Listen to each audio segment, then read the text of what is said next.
Bapak-bapak, kalau ada yang saudara kita biar duduk tahiyat terakhir di salat maghrib iftirash juga, maka dia sedang mengamalkan mazhab Imam Abu Hanifah. Ada lagi yang hebat, tawarruk terus, Pak.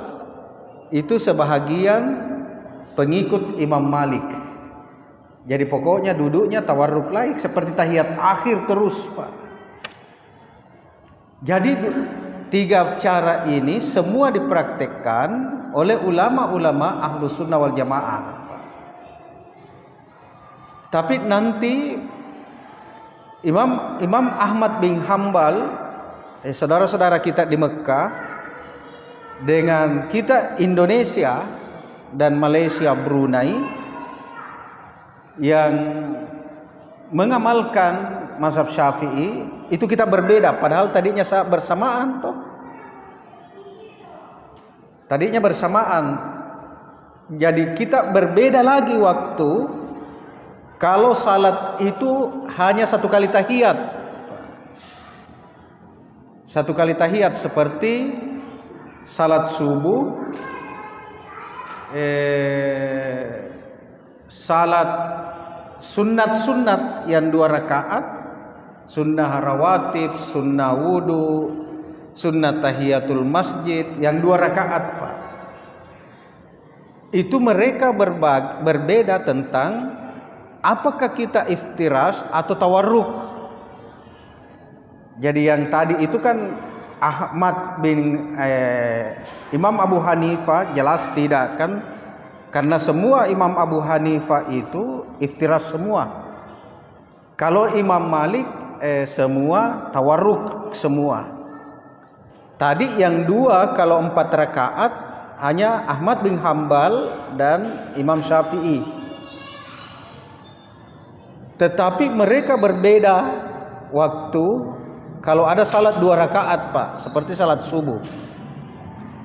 Ada yang berpatokan, kalau Imam Syafi'i berpatokan bahwa Rasulullah Shallallahu Alaihi Wasallam itu di rakaat terakhir itu menggunakan duduk tawarruk di mazhab Syafi'i.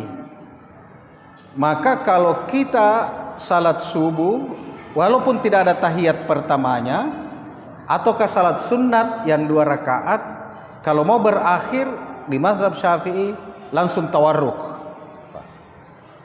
Saya kira itu yang selama ini kita amalkan, kan? Tapi Imam Ahmad bin Hambal tidak fokus ke akhir, tetapi Imam Ahmad fokus kepada urutan tahiyat. Tahiyat pertama pakai iftirash, tahiyat kedua pakai tawarruk. Sehingga kalau ada salat yang 2 rakaat berarti itu tahiyat pertama, Ji. Sehingga nanti ada orang yang kalau salat subuh di rakaat terakhirnya itu hanya iftirash. Itu banyak-banyak di Arab Saudi, Pak. Arab Saudi itu kalau maghrib, isya, duhur, asar itu sama gaya duduk, tak? Tawarruk dan iftirash. Tapi di salat subuh kita berbeda. Karena mereka salat subuh duduk iftirash karena menganggap itu tahiyat pertama. Itu tahiyat pertama. Tapi bagi mazhab Syafi'i itu rakaat terakhir. Jadi sama aja sebenarnya. Jadi tinjauannya sama-sama mengamalkan hadis yang sama, hanya berbeda tinjauan, Pak. Jadi ada fokus di urutan tahiyat, ada fokus di rakaat terakhir. Nah, kita di Indonesia ini rata-rata mengamalkan yang tawarruk kalau rakaat terakhir. Nah, itu juga cirinya Ahmad bin Hambal seperti salat tarawih, Pak. Kalau dia salat tarawih rakaat pertama, rakaat kedua itu mau salam hanya iftirash. Nanti rakaat misalnya kalau dia 8, nanti rakaat ke-8 baru tawarruk.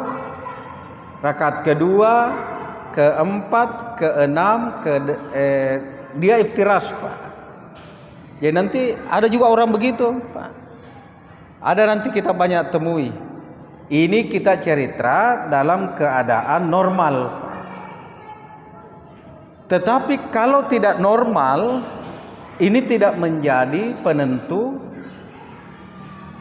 sah tidaknya itu salat. Jadi jangan dipaksakan. Misalnya sempit sekali, safnya itu terlalu rapat karena berjamaahnya kita banyak, Pak. Akhirnya karena terlalu rapat tidak bisa kita tawarruk, tidak bisa tawarruk.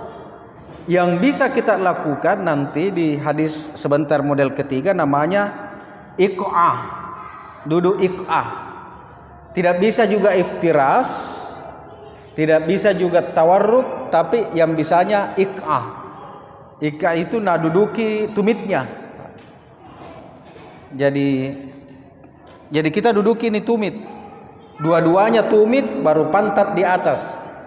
Seperti orang mau menghadap begitu, Pak. Itu tuh kayak begini. Kayak begitu contohnya. Tumitnya diduduki itu namanya duduk iq'ah. Kan kalau iftiras terbalik, yang telapak kaki kanan kiri diduduki. Kalau tawarruk kaki kirinya didorong masuk di bawahnya kaki kanan. Ada lagi di hadis itu disebut dengan al-iq'a'u. Al-iq'a'u itu ini diperdebatkan oleh ulama, boleh tidaknya dipakai dalam salat dalam keadaan normal. Jadi di sini ada dua hadis. Di hadis riwayat Muslim 536, di situ seorang tabi'in itu pernah menyatakan begini. Qulna li Ibni Abbas fil iqa'i. Kami pernah bertanya kepada Ibnu Abbas, sahabat dekat Rasulullah, fil iqa'i alal qadamain, tentang iq'ah di menduduki dua tumit. Faqal, kemudian Ibnu Abbas berkata, hiya sunnah, itu sunnah, pernah dilakukan oleh Nabi. Fakulna lahu, kemudian tabi'in ini bertanya lagi, inna lanarahu jafa'an birrajuli. Faqala Ibnu Abbas, saya sebenarnya iq'a itu ya sahabat Rasulullah itu kelihatannya tidak sopan. Jadi tabi'in ini kemudian mengungkapkan bahwa sepertinya iq'a itu tidak sopan kalau kita duduk. Tapi kata Ibnu Abbas, bal hiya sunnah. Ya, saya juga paham itu seperti duduk tidak sopan, tetapi kata Ibnu Abbas, tapi kan itu sunnat, pernah dilakukan oleh Rasulullah. Hiya sunnatun nabiyyaka sallallahu alaihi wasallam, itu dilakukan oleh nabimu Muhammad sallallahu alaihi wasallam. Jadi iq'a itu di hadis saja itu terjadi dialog, Pak. Jadi Bapak kalau masih bisa hindari iq'a, hindari. Tetapi kalau mepet sekali ini saf, tidak bisa kita lakukan duduk, iftiras tidak bisa, apalagi tawarruk. Maka kita boleh mengiq'ah namanya, duduki saja di tumitnya. Di hadis Abi Hurairah, amarani Rasulullah sallallahu alaihi wasallam. Jadi Nabi sallallahu alaihi wasallam itu memerintahkan kepada saya, bisalasin wa nahani an salasin. Rasulullah itu memerintahkan kepada saya 3 hal dan melarang kepada saya 3 hal. Wa nahani an salasin, amarani birakatai duha. Nabi itu memerintahkan kepada saya melakukan 2 rakaat di rakaatai duha, 2 rakaat di salat duha. Kullayaum, setiap hari. Wal witri qablan naum, Kemudian ini nanti bicara tentang duduk iq'ah. Jadi sahabat mengatakan, saya pernah bicara langsung dengan Rasulullah, terus Nabi mewasiatkan 3 yang selalu saya harus lakukan dan 3 dihindari. 1, katanya Nabi memerintahkan kepada saya untuk melakukan salat duha 2 rakaat setiap hari, wal witri qablan naum, dan witir sebelum tidur, wasiyami salasati ayyami min kulli syahrin, dan berpuasa 3 hari setiap bulan. Puasa setiap bulan 3 hari, Pak. Biasanya yang dimaksud itu adalah puasa ayyamul bid kalau menyebut 3 hari. Ayyamul bid itu tanggal 13, 14 dan 15, Pak. Tapi kita pakai kalender Hijriah. 13, 14 dan 15 setiap bulan. Puasa ini puasa yang pertama diperintahkan kepada umat manusia, kepada Nabi Adam alaihissalam, Pak. Jadi ini puasa yang pertama ketika Nabi Adam turun ke bumi, namanya Ayyamul Bid. Jadi untuk menekan hawa nafsu Nabi Adam alaihissalam, Allah perintahkan puasa Ayyamul Bid. Maka Nabi itu mengangkat ini menjadi juga puasa sunat bagi kita. Jadi 3. Wa nahani an nakrat, katanya wa nahani an nakrati kanakratid dirik, dan saya dilarang oleh Rasulullah bergerak seperti bergeraknya dikun, ayam jantan, Pak, mapatok-patok. Apa?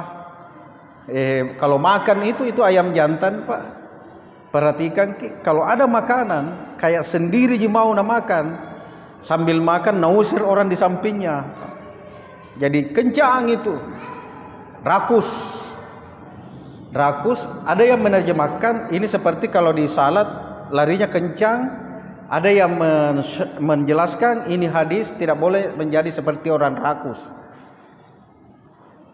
Itu kalau ayam dikasih makan, Pak, tidak pernah itu ayam tidak berkelahi kalau dikasih makan, Pak. Cukup di makanannya, tapi si sepo-sepo lagi. Karena menganggap dia semua punya, maka Rasulullah menyebut itu an-nakratin kanakratid dik. Melarangku mematuk seperti patukan ayam jantan.